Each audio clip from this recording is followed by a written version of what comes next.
I'll be leading this webinar today. I am joined by my colleague Ben, who is our Insights and Content Specialist.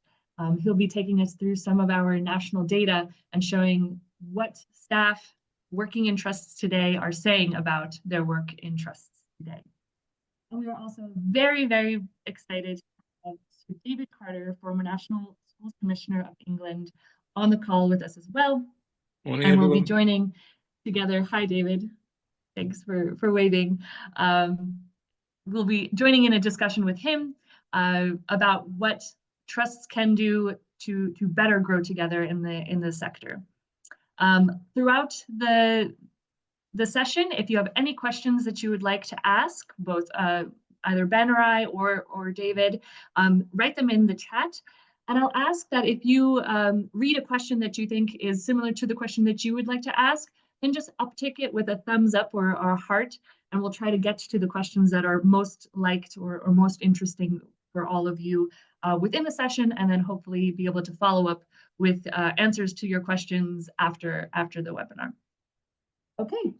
The general structure of today's session is that Ben will kick us off with sharing some of that national data and what staff working in trusts today are saying about their experiences. Then I'll take the mic back and share a little bit about what we learned talking to some of our best performing trusts about their trust value and what are their best practices that they can share with the wider sector. And then we'll finish it off with a discussion with David, talking about what trusts can do to better collaborate, to improve the systems in place, to learn from one another in a more kind of collaborative way. Ben, we're ready to go. Over to you. Thanks so much. Yeah, as I said, my name's Ben. I'm the Data and Insights Specialist at Adurio. And today I'm going to be chatting to you about some of the responses from our staff national data set, which comprises of around 200,000 staff responses. The first bit we're going to have a look at is some of the responses to the trust value element of our staff survey. And we're going to be looking at some of the different elements that make up that module and that theme within our survey. So you can see here that we've got this slide here is highlighting the elements of the relationships are strong, but there is room for improvement, which is very similar for most of the topics within our survey. There are those areas that are stronger, and there's areas that we are looking for improvement. And as we can see, we've split those down. So these percentages are the staff's positivity about trust-related topics. So at the top of that, we've got the trust's clarity of vision and values, with around 75% of staff, or 74% of staff, clear in the trust's vision and values, and then followed by 56% of those that are confident in the trust-wide knowledge sharing. At the other end of the spectrum, we can see that there's 35%. That shared that they have high confidence in trust membership, and 31% that have a strong sense of trust community, showing some of those real areas that we can strive for improvement within the sector and to get that across. One of the kind of points on this one, I don't know if it's loaded, the graph on this is that the clarity on benefits of the trust has returned to pre-COVID levels. So in 2019-2020, it was around 35%. And then we saw an increase during the 2020-2021 academic year, which was the year that's affected by COVID. Since then, we've had 3 years of kind of returning to those levels we saw pre-pandemic, with it currently sitting at 35% of staff feeling confident or complete confident or very confident that being part of a trust is beneficial. So it is very much a return to those pre-pandemic levels of benefit of the trust. So one of the real positives that we've seen from the trust value report is that this sense of community is growing.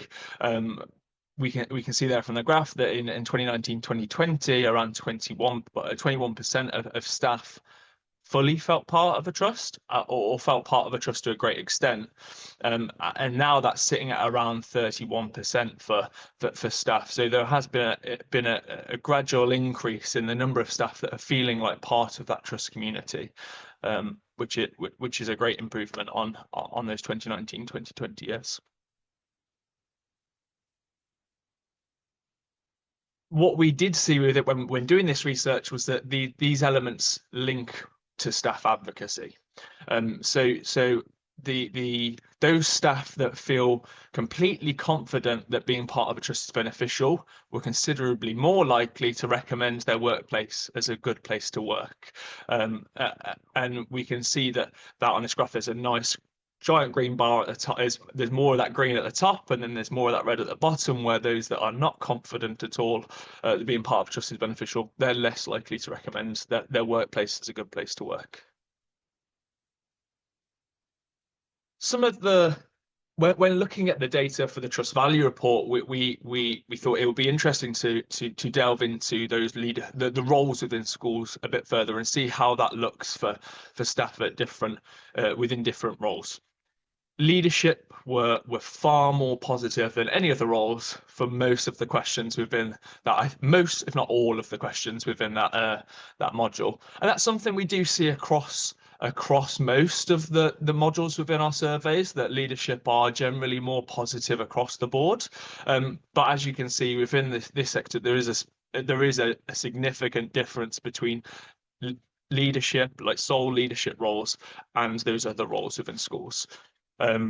And you can see here that 63% of leaders are confident that being part of a trust is beneficial, compared to 28% of teachers and 32% of TAs this last academic year. And you can see that while those percentages have changed over the years, the general trend is very similar, with those roles feeling the same with those.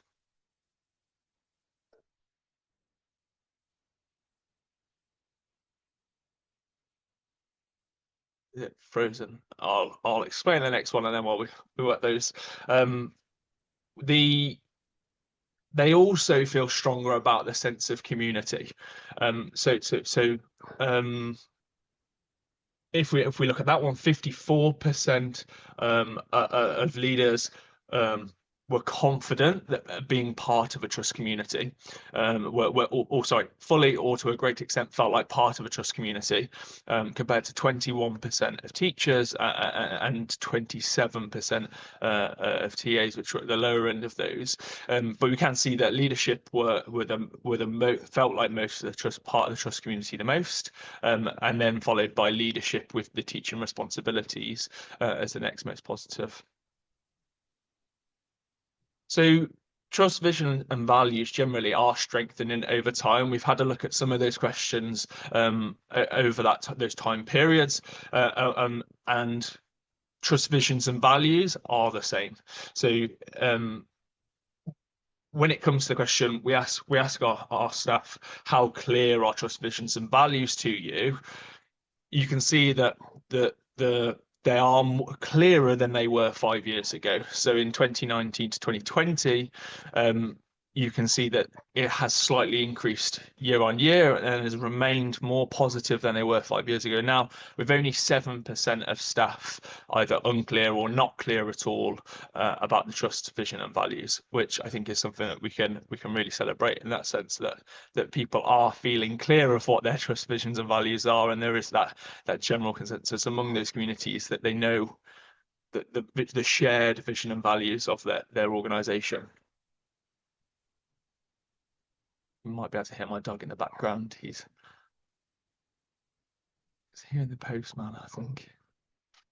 So, other aspects of relationships remain unchanged within the trust visions, the trust value module. You can see here communication between the trust and the school is broadly positive, but hasn't materially changed over the last 5 years, remaining very similar. So despite like changes within how we communicate, it's stayed fairly similar in terms of the sense that staff are still feeling as the same percentage of staff are feeling very or quite satisfied with the communication from trusts to school staff and between those two levels. Same story when we talk about knowledge and good practice. It's shared, how it's shared between the trust, and that we can see that in 2019 to 2020 it was around 59% of staff were thought that knowledge and good practice was shared very or quite well across the trust, with slight decrease and then back up to the same levels. So the material changes again aren't very different between those years, and we see that stayed pretty consistent across time, with staff feeling that knowledge and good sharing practice is shared reasonably well across the trust. And what that looks like is those sharing good practice examples in trust bulletins, or having cross-trust training sessions on certain topics. So that's generally what we mean by that knowledge sharing, good practice sharing. But off the back of this research, and through our trust awards, we got to hear some of that from our customers, and that's what I'm going to pass you on to Amanda now, was part of our Thriving Trust Communities Guide. Yes, Ben, before you go, we had a question in the chat. Could you share a little bit of the context of how many staff have fed into this data? Yeah, so the data consists of, over those 5 years, there's 203,000 staff responses. So there were slightly smaller responses in 2019, the 2019 academic year, because as we've grown as a company, we have more staff taking part in those surveys.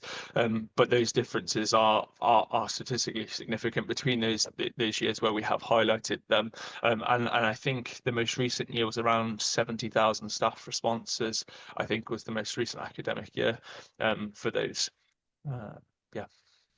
Great. Thanks, Ben.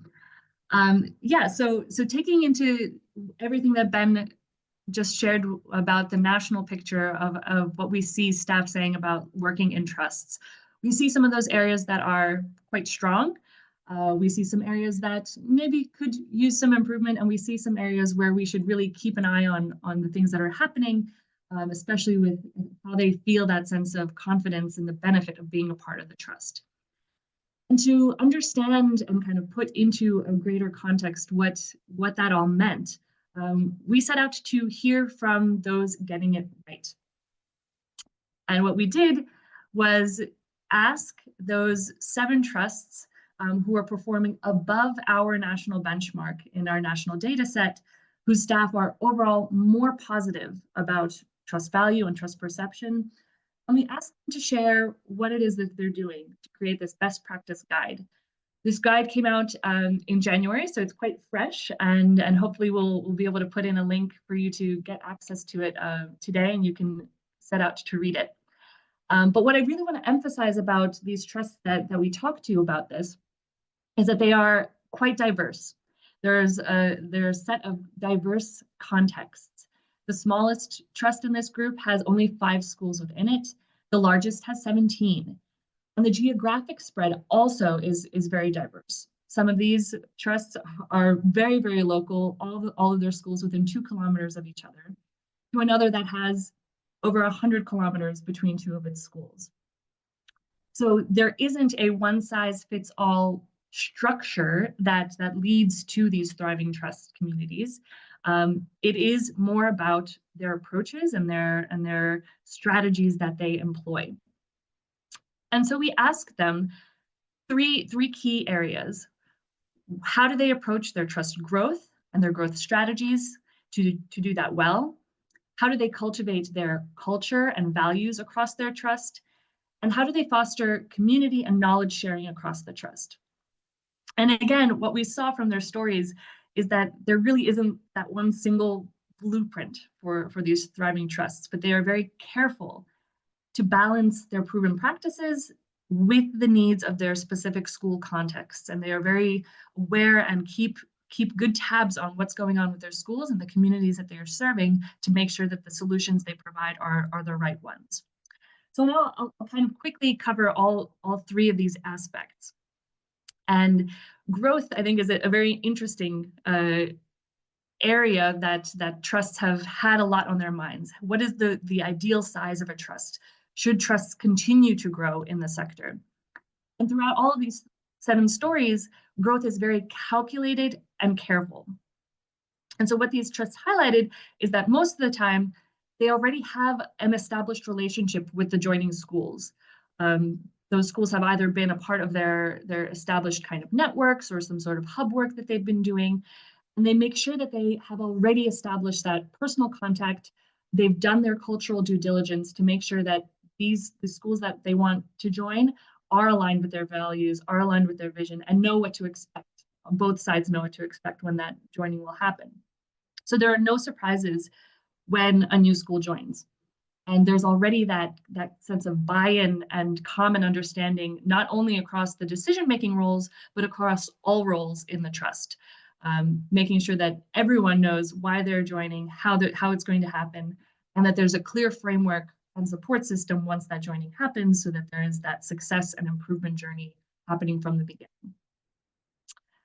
I think culture and values are the bedrock of the work of these trusts. And by having clear values that are regularly repeated and infused into their daily work and into their daily conversations, these trusts are really living their values. They all emphasize that their staff roll their eyes every single time that these trust leaders are starting their discussions and their meetings, repeating these values. But it's more than just putting it on a poster or just putting it on a wall somewhere.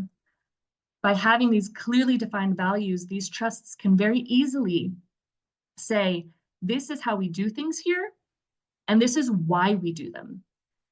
And having that clarity of values helps them make decisions about what to do, and I think even more importantly, about what not to do. And they have a very focused sense of what is going to serve their purpose and serve their communities and serve the work that they're doing. And this in turn builds that culture. So values are the things that kind of the basis framework of what you're going to use to build your culture in the schools. And this is how staff interact with each other through these values, how staff interact with their pupils.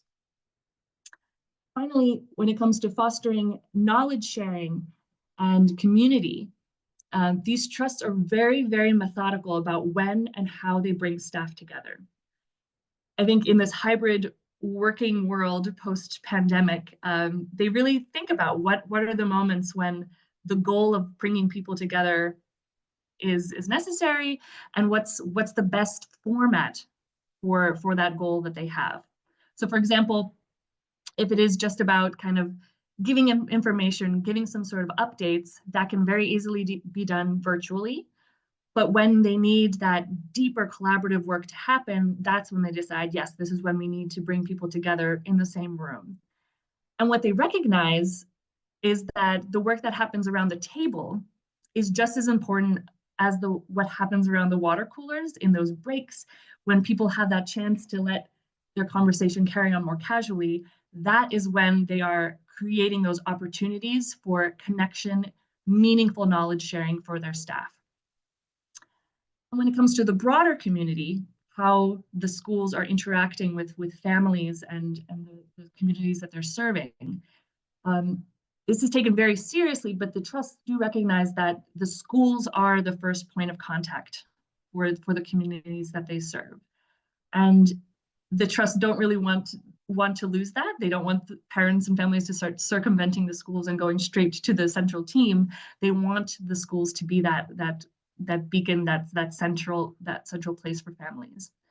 But the trust, on the other hand, has to work to empower and to build capacity and to give resources to the staff that are doing the hard work on the ground, because they're the ones building the relationships with the families. And so when they are the ones to call or to knock on the doors of these families, they trust that they have the best intentions in mind for them, and that these schools can become those beacons of hope and belonging in places where possibly communities may not find that elsewhere. Like I said, this is a quick overview of what you can find in this best practice guide. Make sure that you do download it, and you can read all of these really inspiring stories from these 7 trusts. Now I think we are ready to ask Sir David Carter, former National Schools Commissioner for England, to join us in the discussion. I will stop sharing my screen because it's being buggy. And David, can you hear me? Can you see me? Yep, both. Hi, wonderful. Thank you for joining us today. And I want to just kind of warm us up with that with a very general question for you. Having seen and been a part of the development and expansion of trusts in England, what are you most proud of about how the trust system is working today, and what do you observe as the current struggles or challenges of the trust system? Okay, so good morning, everybody.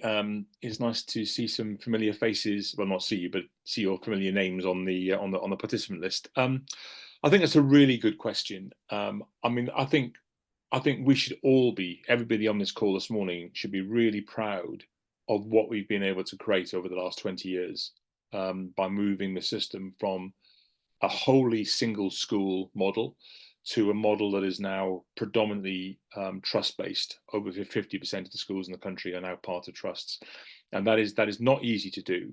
And many people in this session this morning took a huge gamble in terms of agreeing to move from successful headship into setting up a new organization called a multi-academy trust. And I sometimes think that when we see some of the negativity around our work, people forget about how brave some leaders were at that point. So I'm first of all, on a very personal level, really proud of people that were prepared to take that gamble. I suppose the main answer to your question is that the real success for me has come from seeing school improvement operate at scale, and that we recognised that trying to improve failing schools one at a time was going to be very difficult. And the best school improvers in the system are undoubtedly working in multi-academy trusts now. And when I say best, I don't just mean the best at quick turnaround and quick fixes or the silver bullet to get your results up for 1 year, but the ability to improve the schools and get them to sustain that improvement over time. That is such a phenomenal success that we should never forget how important that is. I think the second thing that I'm proud of that I see is the way in which school leadership has now leaked into community leadership and into community regeneration. I think that was happening before COVID, but I think COVID certainly accelerated some of that.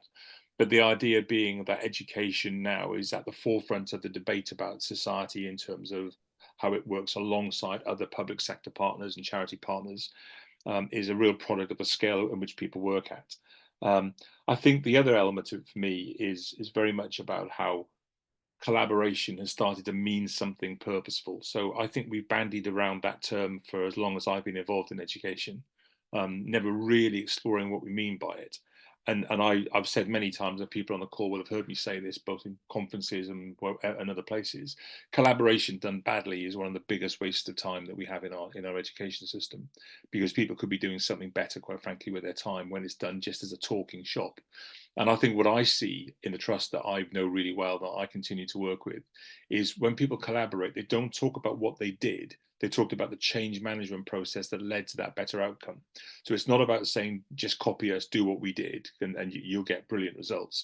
It's about thinking, how did you manage that change? How did you build that capacity in your organization to do something differently? How did you get teachers to think about their role in a different way? How did you think about what you were going to prioritize and what were you going to decelerate in order to do that?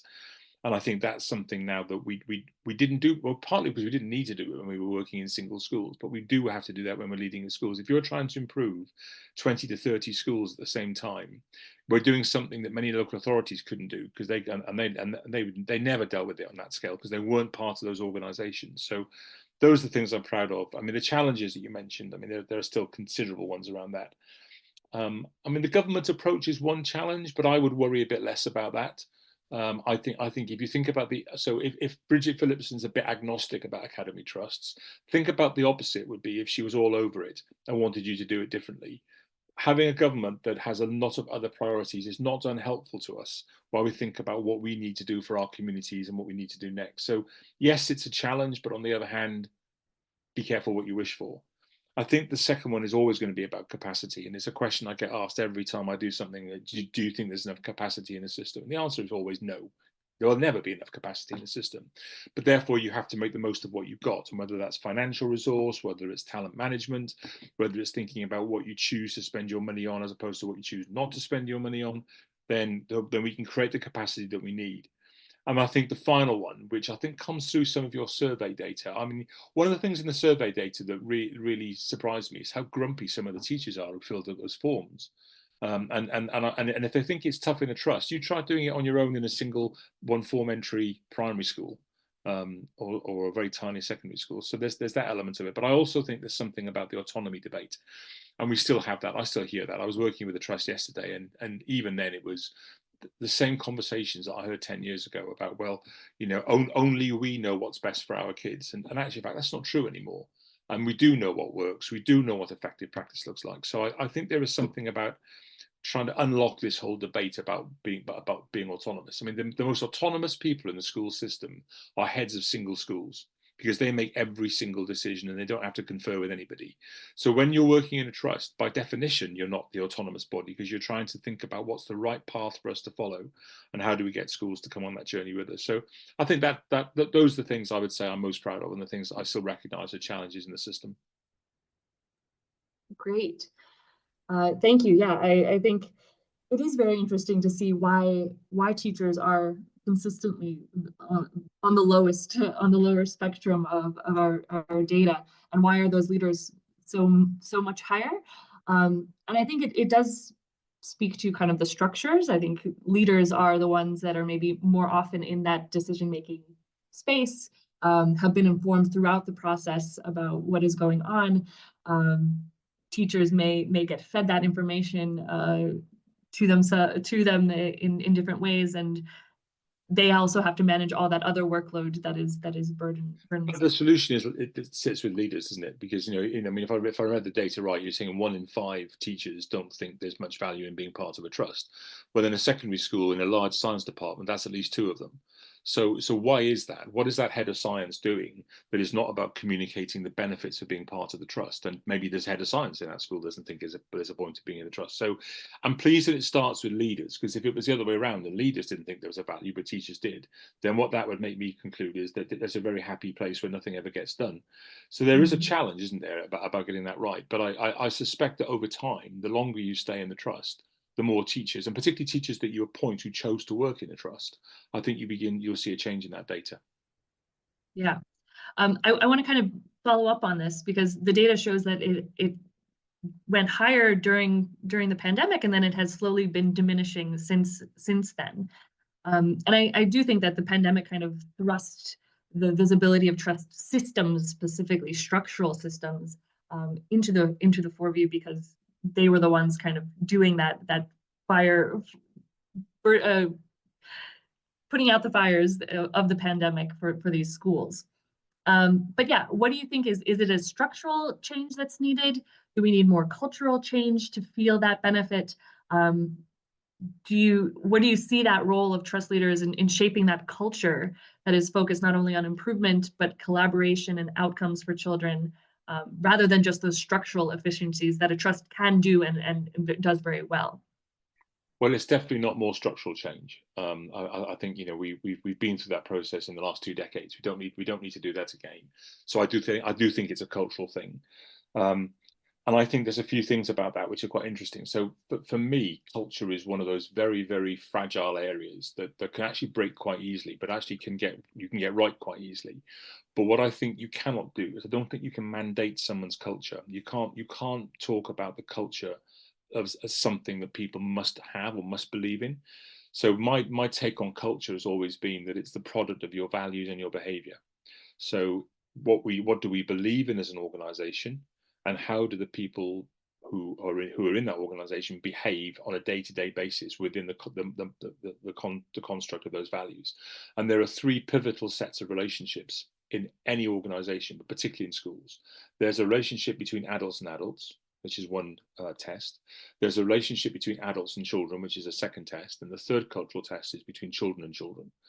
And those trusts that have the strongest, most deep-rooted culture have really thought about those interrelationships between those three sets. But here's the challenge, I think, that still exists, which is the relationship between the trust culture and the individual school cultures.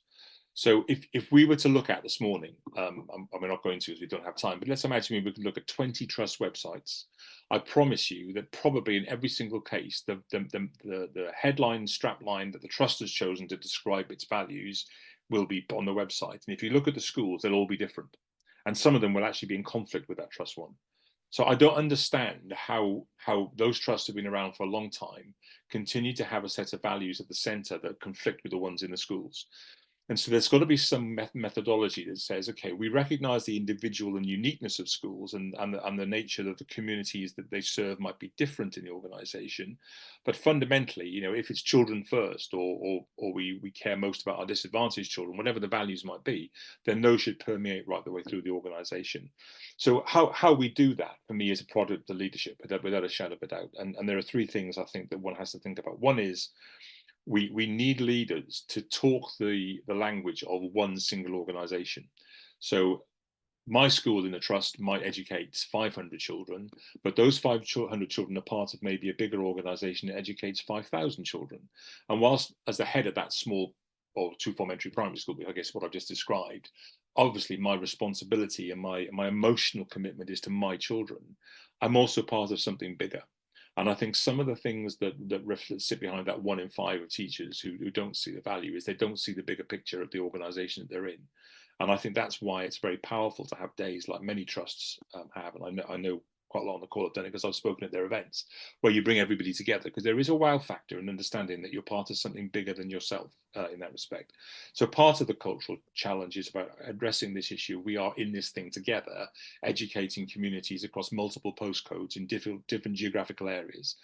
The second one, I think, is about the relationship between capacity giving, as I call it, and capacity taking. And where does our capacity come from? Because it can't simply be that we buy it in every time we need it, because the resource won't stretch that far. So how are we developing the talent pool of our organization so that people can be effective not only in their own school, but in other schools in the trust? And what I've seen where that's happened for some time is that the practice that's being shared, and going back to my earlier comment, it's not the practice itself, it's the process that led to the practice improving that's being shared. Often when you filter it through a collaboration, the original practice gets better as well, because you have to be really clear that what you're sharing is effective and is going to work.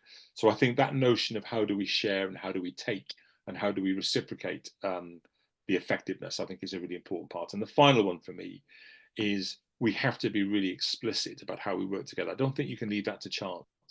So I don't think we can just say collaboration is a good thing. You will come to a network meeting, for example. I mean, we're overly simplistic here. There's got to be a reason as to why people would give up their time to do that. And that's why that purposefulness about collaboration and what we're going to get from this. And we're only going to work on this for 6 weeks. We're not going to be doing this for the next 18 months. We're going to do it as a short piece of work. And we're going to really find some answers to that. And I think when you're searching for answers through change processes, rather than simply trying to replicate practice, you get a depth of sustainability which you don't get otherwise. So those cultural challenges are very live at the moment, and I think trusts who have been around for a long time have been really effective in developing that, and not just being content that it's okay, but continually being restless about the challenge and how you make it better. Yeah, I think it's very difficult to do. That's a complete mind shift to how maybe top-down processes have happened in schools before. And I think another area where that mind shift has to happen is how we define and measure success in trust contexts. What does it look like? What does trust success look like if we move beyond traditional exam results? How are we and how should we define and measure success across their schools or at that trust level? And so I'd like you to share kind of your thoughts on what role do you think trust should play in ensuring that schools are focusing not only on those academic achievements of their pupils, but on those long-term outcomes, pupil well-being, that pastoral aspect? Sure. It's a very good question, and I think I don't think there's a definitive answer to that. I mean, I worry that any future trust inspection framework will simply come down to looking at data and outcomes. And I've always felt that school improvement is the outcome of a whole range of strategies that you put in below it to enable results to get better. So let's not be naive about it in a system that is dependent and heavily skeptical at times about how accountability operates. That's not going to change under this government or any other government, I don't think. So the measurement of success through the lens of results is not going to disappear. But to your question, which I think is a really good one, I hope that the subtlety of an inspection framework would explore what I think are 5 areas. So I'll do this quite briefly because my first 2 answers are quite long. So I'll do these 5. There are 5 things I think that if you were to look at these, you would form a view about the health of the organisation, and you'd form a view about how much capacity it had to move forward and get even better. Number 1 is about retention of staff, without a doubt. And I think you do that through the notion of the single organisation and making people feel part of the whole. But it's also that ability to manage 2 things: career development and professional development. So it is not inconceivable that a person who started their teaching career age 22 last September could do the next 40 years of their career, if they stay in education as long as I've done, in the same organisation, but work in multiple schools. That's a massive shift from when I started teaching in 1982, that if you wanted to move on to the next stage of your career, you basically had to move house and go to another part of the country. So that's a big shift. So retention, number 1. The second one is about how popular schools are in their communities. And popularity in terms of student role is obviously part of that. But what are parents saying about being partners in their child's learning? And what are parents saying about the value of their children being part of the trust? And for me, the schools in the organisation have a massive role to play in being ambassadors for their trust in their communities. Because the trust is this organisation that runs schools. It's not a school in itself. So you can't go and see it. It's a physical, cultural thing. That's number 2. Number 3 is I would measure success around how trusts are helping us develop next practice. So the level of innovation that they've been able to secure, which is not just being effective in what we currently know and understand, but what we might be looking at for the next 10, 20 years, I think is a really important part of that. The 4th one is about financial sustainability. And what does the trust choose to spend its money on in order to release funding to do some of that next practice? So, you know, what do you consider to be a viable spend ratio on staff, for example? And if you decide that you're going to have a huge body of support staff, what contribution do they make to school improvement? And so for me, my challenge to boards that I work with is, if you're going to spend X on this particular resource, which children are you expecting to benefit from it? Because that's a really challenging question, and sometimes the answer is not immediate. And the 5th one is a slightly more ambitious one, I suppose, but it's this notion of transition, and how does a young person who went into a primary school in year 5, at 5 years old in reception in the trust, who stayed in the trust all the way through to post 16 and maybe into the workplace or university, how do we continue to have a relationship with that young person as they go into their 20s and into their late 20s, their 30s? So I think I probably mean something like an alumni, and I don't think it has to necessarily be every single child that leaves the trust. But I'd be really interested in how trusts would to capture that relationship with, say, 50 or 60 leavers at 16 or 18, so that you could track how effective the education had been on what impact it had on their adult life. So we tend to measure success, which is to close the loop on your question. We tend to measure success on how well kids do in public exams. I think the true test of education is what happens to that young person when they're 25 and they're now looking for work or career development, and what help did their education provide for that.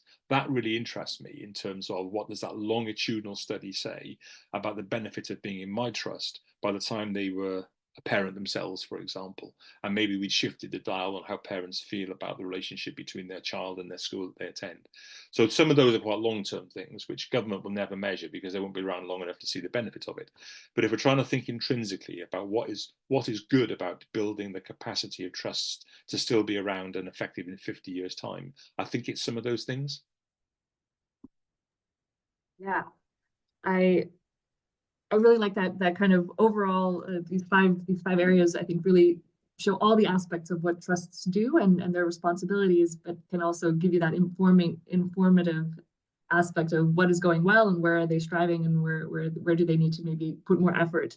Is it just getting those financial goals in line, and then you'll see that play out.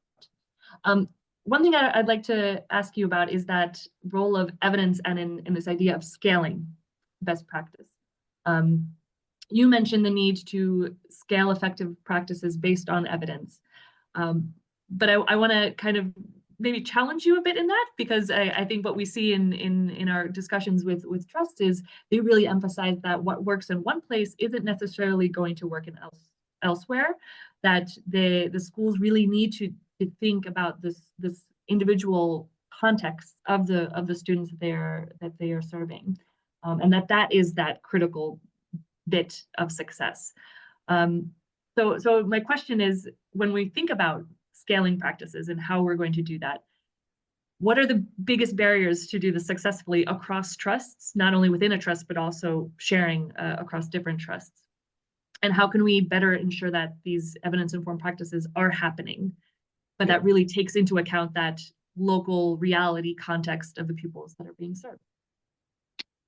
So I think there's something in your challenge about the way in which not everything works everywhere, but as Dylan Williams said, something works everywhere, whatever the phrase would be.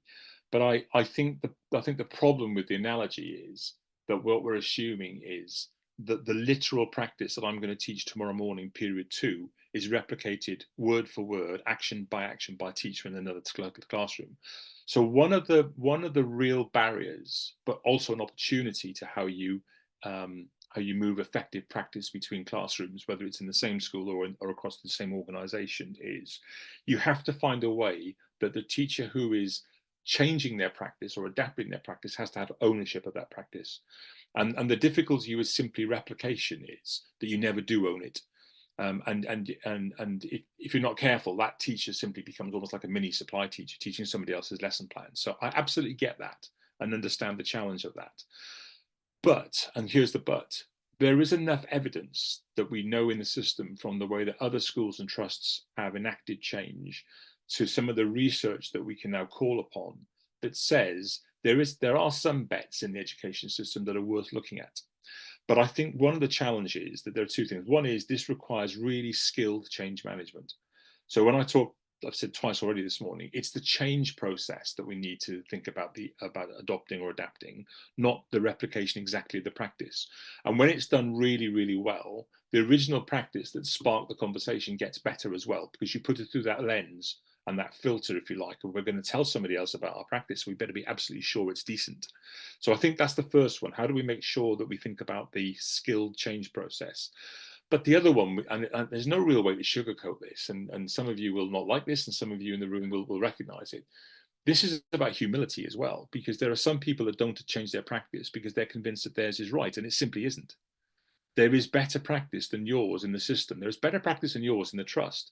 And why should we, as adults, deny children the opportunity to have better practice in front of them every day? So one of the things for me, which is so important around this, is the reality that children have so little agency in our education system. Adults, grown-ups, whatever you want to call them, make most of the decisions on their behalf, certainly in terms of what happens in school. And I'm not advocating that the 11-year-olds should choose the curriculum. Let's not be silly about this. But what I am saying is that when we have a system where children come to school every day, we have to be sure as adults that we make great decisions. And if there's a child in a family who goes to school X in a trust, and a child in the family goes to school Y, and in that school Y there's brilliant practice in the English department that's been honed over time, but over here there's okay practice, but it's not exceptional. That's not right. That's not fair, because that child is just the recipient of whatever they get every day. So as the grown-ups in the room, we have to look at the evidence, and we have to think about how do we incorporate practice from other people's schools. Now, of course, there's some contexts that are around this. I get all that, but even the context, I think I would push back on to a certain extent, because I don't believe that a great maths curriculum can't work in Sheffield and in Cornwall at the same time. So I think there is something about the legacy of everybody being in a single school, and the barriers to change are within the walls of that one organization, whereas now the change barriers are across multiple organizations in the trust. And that's why you see the evolution of trust leadership, where people are looking to recruit people from within the organization who understand that culture, being something which is becoming really effective in the way we think about retention of leaders. Yeah, I think it's very easy to forget that that child is the center of everything that trusts are doing and that schools are doing, and it can get lost in that hierarchy a little bit. And how can we remember that all the decisions that we're making should be with that child's best I wonder guts whether in those 1 mind. in 5 teachers we looked at in the survey are sharing the most effective practice with other people, or being willing to receive it. My hunch would be no, they're not. Yeah, exactly. We have about 10 minutes left. I would love to get to any questions that our participants have for David or for Ben or for myself. Feel free to type it in the chat, and we'll try to get to it. A question from Samira: do we need to accept that the next generation of teachers may not choose a lifelong career in education, and how do we adjust for that? David. Morning, Sam. Good question. I thought. Morning. I think public services have to accept, in general, not just education, that the workforce is changing, and we have this ongoing tension between the 25-year-old whose university friends are working from home 2 days a week, yet you're still expected to go to a building called the school, and that's not going to change. You know, we can play around with the idea of that for some time, but fundamentally, if you're a teacher, you have to be in a building with children 5 days a week, not just because of your teaching commitment, because of all the other things you do, like break duties or lunch duties or extracurricular clubs. So that's not going to change. What I think we will have to think about as a trust is we're going to have to think about flexible working from the perspective of people wanting to take career breaks or wanting to take secondments. And I think we need to be adept at coping with that. I mean, a secondment for me is not a year. I mean, a secondment could be a month, or it could be a fortnight. So I do think there's something about the nature of how we think about making sure that people, as they go through the changes that happen in life, having a young family, or at the other end of the career, you know, when people are in their 50s who've got elderly parents that need caring for, we often forget about that group of people. And having been through that myself in the last few years, it's as big a challenge as having young children sometimes. So I do think we need to think about the flexibility of that. But I also think there's something about the way in which a huge advantage that a trust has is a teacher who's finding it difficult in one school. It could be the fit. They might actually be a really good teacher, but the fit of where they're working isn't right. So is there the potential for them to have an opportunity in another school in the trust where it might work better?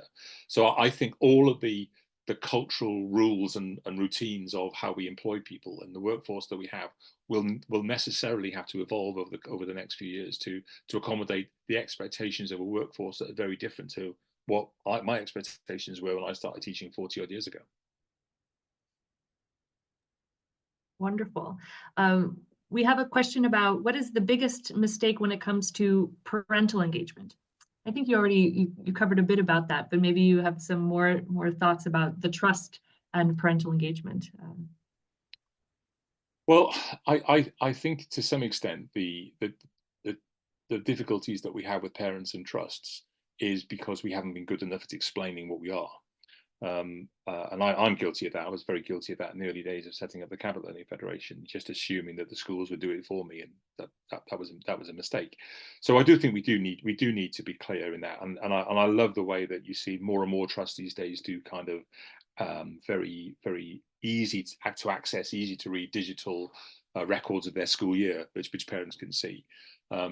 But we need to make sure that some of the opaqueness that still exists in the system about who trusts are, who the people are, who are the trustees, what the role is made clearer. So I think we have a responsibility to that extent. But I think it's also one of those areas where you wouldn't want to and shouldn't strip out that responsibility from the schools, because the schools, the teachers, the school leaders, they have that really integral immediate relationship with their families. The trust can't replicate that and shouldn't, but the trust should absolutely be there in the background supporting the schools and being very clear about how it supports the schools and how hopefully that school and therefore their child is better off being in a school in the trust than otherwise. Yeah.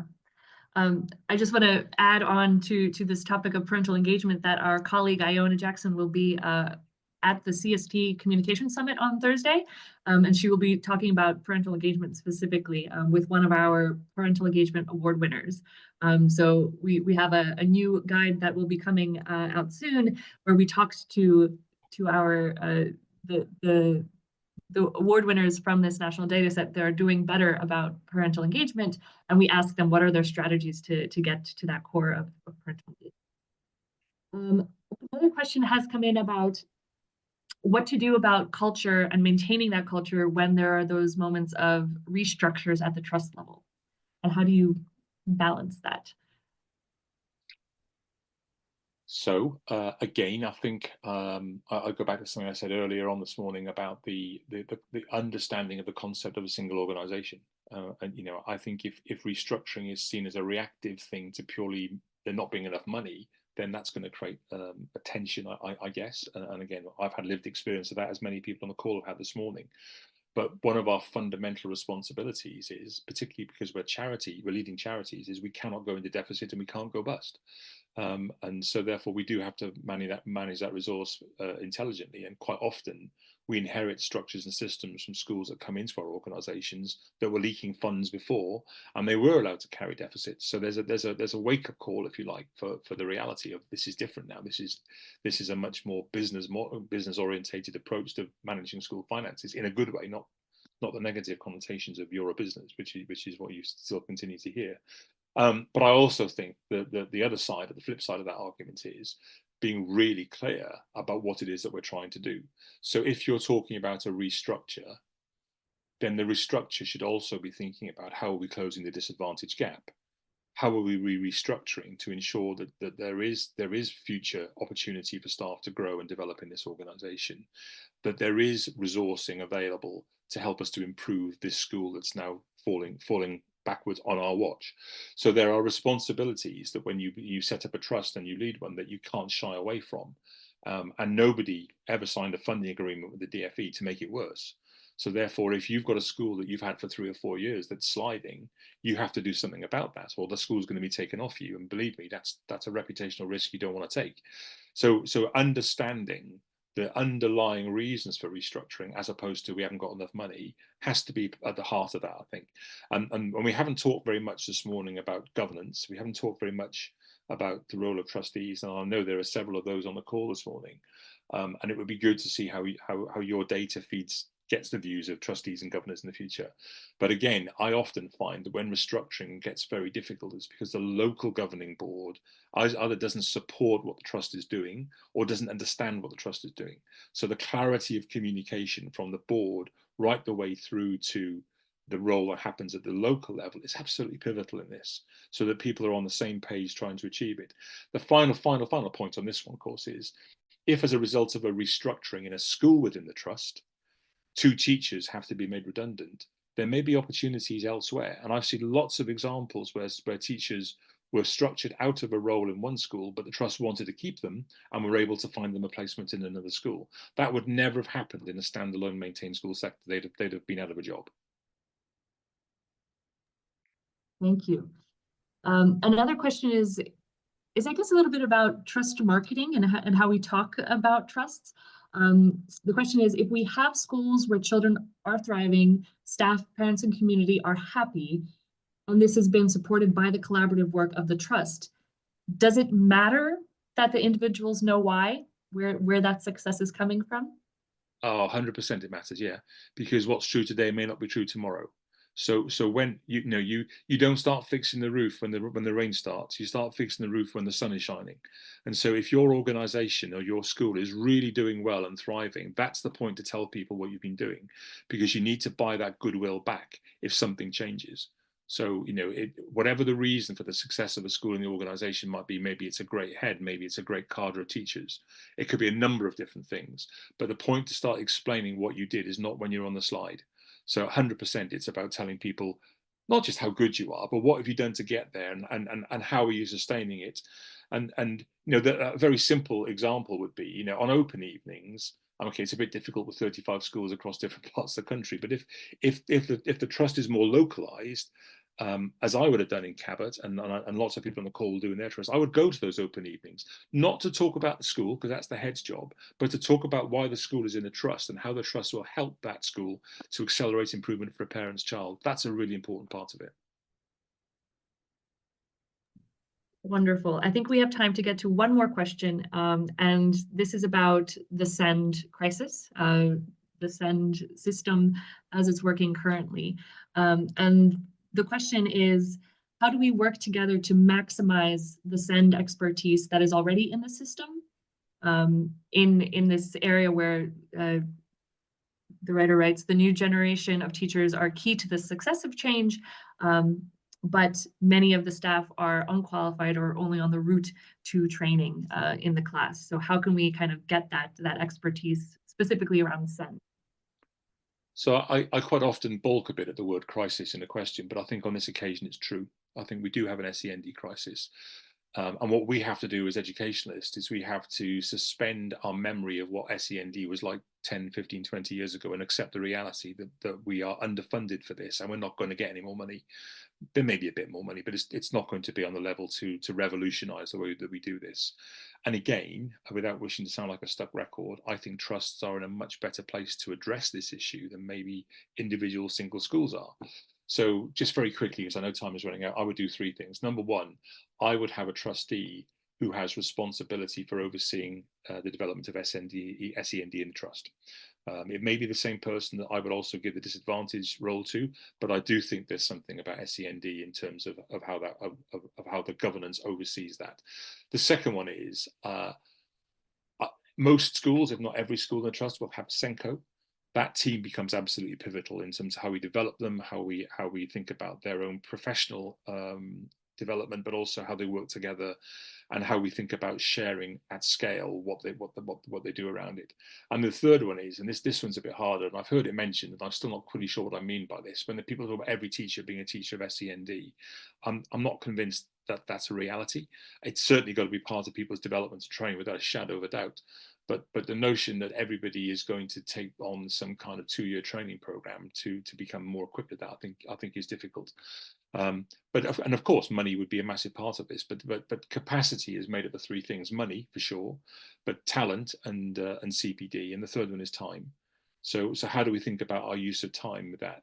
And I come back to the point I've made several times this morning. When we put a strategy in place at the school or the trust level, the question we have to ask and challenge ourselves for is, how does this benefit SEND children? And if it doesn't, I think we have to challenge ourselves as to whether it's the right thing for us to do. Thank you so much, David. We have run out of time. I want to give a big thank you to everyone for joining us in this call today. Thank you to David for joining us and sharing your thoughts and your expertise in this topic. And I think if we have any leftover questions, we'll try to maybe ask you for a written follow-up in our follow-up email when we share back the video and our takeaways. Thank you, everyone.